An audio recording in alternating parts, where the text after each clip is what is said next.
Tell us about the FBI's engagement in this. Andrea, an FBI spokeswoman, confirms to NBC News that the FBI's Memphis field office is responding to this incident.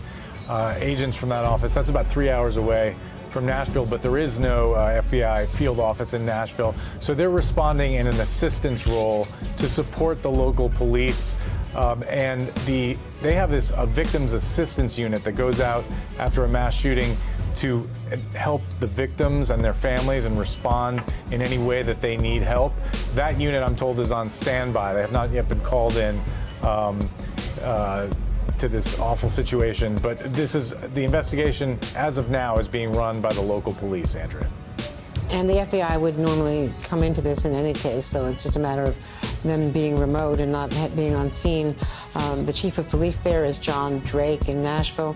But this looks like, as Jim Kavanaugh was describing it, and he lives right nearby, a small suburban-style community, not used to this kind of violence. It would be very unlikely that this kind of school, a private Christian grade school, would have a whole lot of magnetometers or other kinds of weapons checks.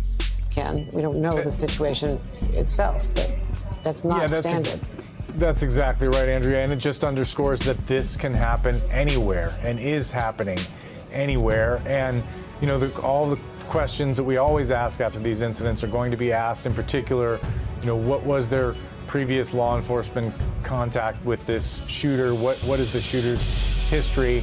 There's a kind of a there's a science behind the study of these school shootings and what leads up to them.